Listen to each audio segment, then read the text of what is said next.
Hello friends, welcome back to விஸ்யூத்தி farms. கடந்த 4 வாரமாக ஒரு வீடியோ அப்லோட் பண்ண முடியல. காரணம், எங்கள் ஃபார்ம் ஏரியாவில் நல்ல மழைங்க. ஸோ இருந்த வேலையெல்லாம் அப்படியே ஸ்டாப் ஆயிடுச்சு. இப்போ தான் இந்த 4 வாரத்துக்கு அப்புறம் கொஞ்சம் மழை நின்று இருக்கு. ஸோ அதனால வேலையெல்லாம் திருப்பி ஸ்டார்ட் பண்ணியிருக்கோம்.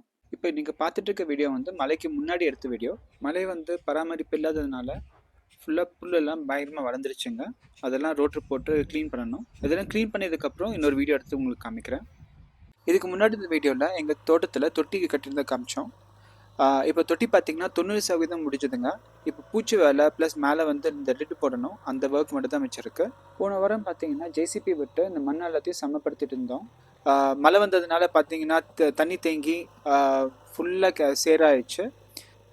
ஸோ மண் போட்டு இதெல்லாம் சமப்படுத்தணும். இந்த வாரம் நான் போயிருக்கும்போது க்யூரிங் ஒர்க் போயிட்டு இருந்ததுங்க. ஸோ தொட்டி பார்த்தீங்கன்னா பூச்சி வேலை முடிஞ்சுது. சைடு ஃபுல்லாக தண்ணி ஊற்றி சாக்குப்பை மேலே போட்டு க்யூரிங் பண்ணிகிட்டு இருக்காங்க. வாங்க உள்ளே போய் பார்க்கலாம்.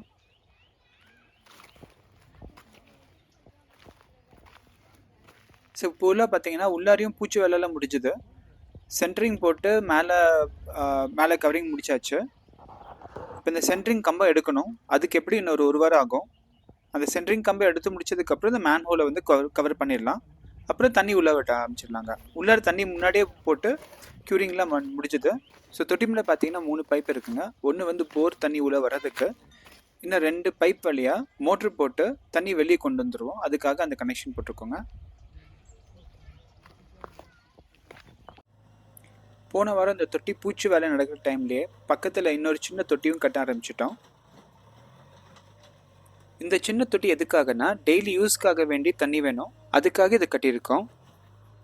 இது பார்த்தீங்கன்னா இருக்கிற மிச்சம் இந்த இன்டர்லாக்கிங் பிரிக்ஸ் வச்சே வந்து கட்டிட்டோம்.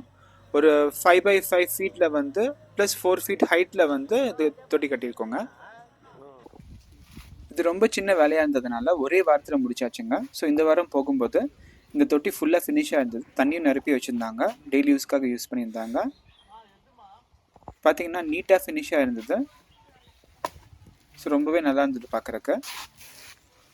ஸோ இந்த தொட்டி பார்க்கும்போது என் சின்ன வயசில் என்னோடய ஃப்ரெண்டோட தோட்டத்தில் இந்த மாதிரி தொட்டியில் விளையாடினதில் ஞாபகம் வந்தது.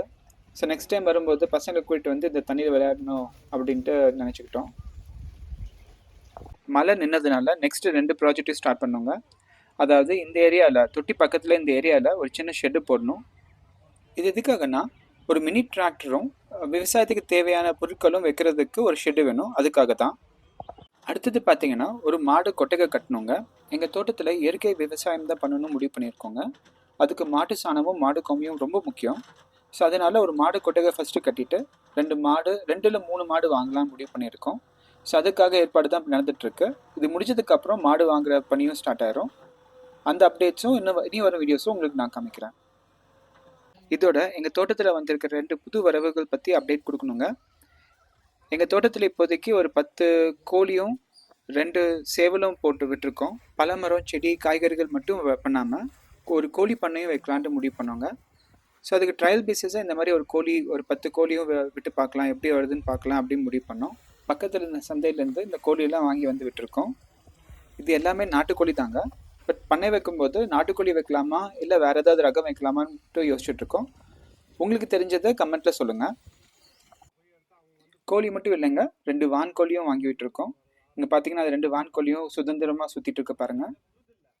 இந்த வாரம் போயிருக்கும்போது இந்த கோழியும் வான்கோழியும் பார்த்து ரசிச்சுட்டு இருந்தோம்.